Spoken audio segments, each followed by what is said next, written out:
to unveil the first concrete economic development blueprint in California's history. It wasn't top down, it's bottom up. It's region by region. Some 10,000 people, remarkable number, participated in the development of this plan. We call it Jobs First. 13 economic and workforce development plans aligned to the universities, aligned to our trade schools. It's a plan that reconciles the macroeconomic story of the world's fourth largest economy, $4+ trillion a year, with the microeconomic reality of 40 million people living here.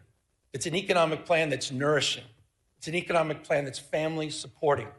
For the Central San Joaquin, that means jobs in manufacturing and clean energy, and of course, agriculture.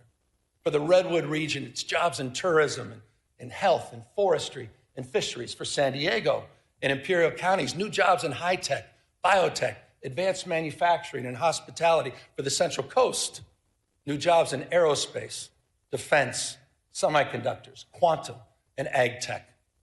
We're doing all of this in conjunction, by the way, with our wildly successful CalCompetes tax credit program that's helping businesses hire more Californians, expanding innovation all across our state. Proof points, aerospace engineering in Torrance, beneficial,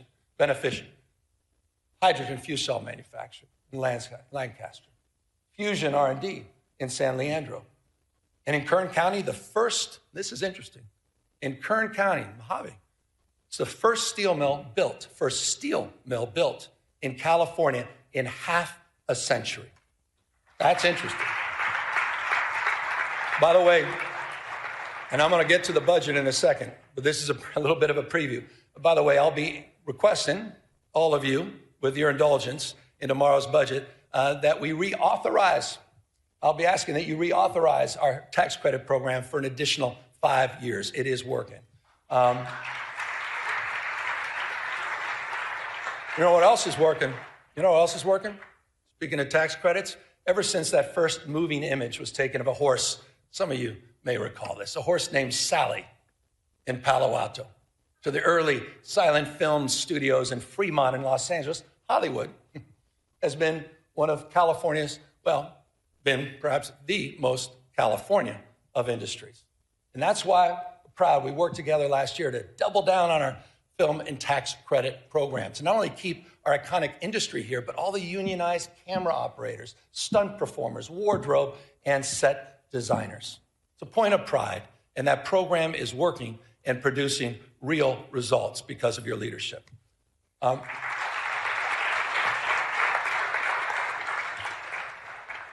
as we support our proud past, we also need to make investments in our economic future. We're defining the next decade and beyond through robotics and fusion and space and quantum and artificial intelligence. And speaking of which, I understand it goes without saying that no technology holds more promise, also and more peril to jobs, our economy, to our way of life than artificial intelligence. Bottom line is the tech genie's out of the bottle. The question is not whether change is happening, it is. The question is, what values will guide us into this new frontier? And that's a question you're answering, that we are answering. Last year, we worked together on landmark legislation to create the nation's first rules for responsible, ethical, and safe use of AI. Regulations that provide guardrails that balance risk and opportunity. This was a consensus effort and a template for the nation where you may have just seen, just recently, New York State adopted our approach, your approach here in California, and made it their own. That's California leadership. We're leading the way in this space. It's how we're shaping the future. And it's a unique combination, isn't it, of conscience and capital, entrepreneurial and innovative spirit that encourages risk-taking but discourages recklessness. Policy that creates predictability so investors have confidence and innovators have space to dream and do. Compare that to this carnival of chaos on the national stage. All these mini dramas that we have to deal with hour by hour, this sort of vapid day trading with real world consequences. No more striking than that big, beautiful bill. I want to remind everybody what it means to all of us here in California. That big, beautiful bill is putting 1.8 million Californians at risk of losing their health insurance. 2 million facing premium increases. 2 million cuts in food aid poised to impact some 375,000 Californians. And for what? For what? All to benefit the top 10% of this country. People already own two-thirds, top 10%, two-thirds of the household wealth. Plutarch, Brown quoted Cincinnatus in his last speech. I'll quote Plutarch. Said the imbalance, said this almost about 2,000 years ago. He warned the Athenians. Imbalance, 2,000 years ago. The imbalance between the rich and the poor is the oldest and most fatal ailment of all republics. Think about that. 2,000 years ago. It's just not sustainable. It's not. Understanding the lessons of the past, California, all of us, we've marched the beat of a different drum. We built one of the most progressive tax systems in the nation, one that asked high-income residents to pay a little bit more without punishing those that are making a little bit less. Think about this, and I hope folks over here think about this.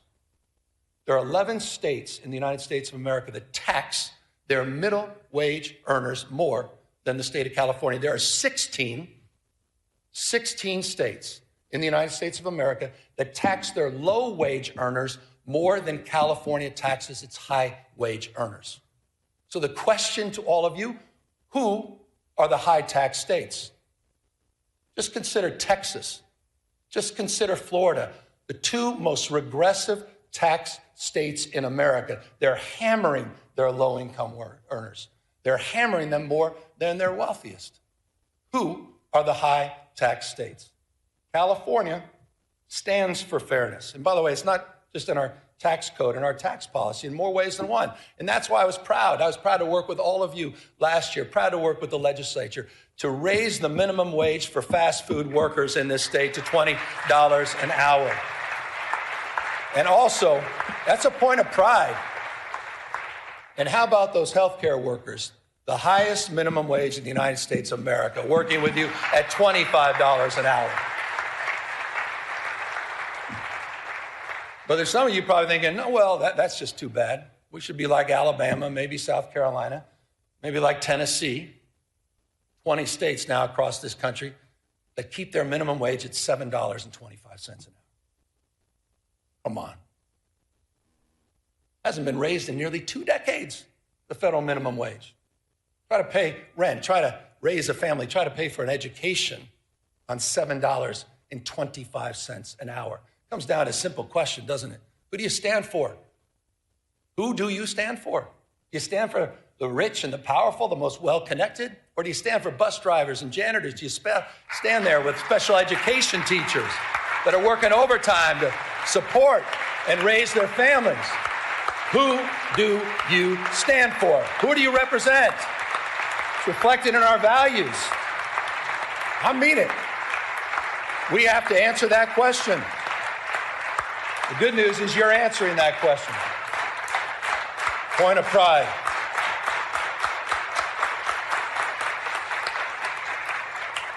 California way. I mentioned special education. Let's talk about our educators. I'm proud to submit a budget, a little bit of budget speech now. I'm proud to submit a budget tomorrow that has the most significant investments in California's education history. That's a fact. That's happening tomorrow.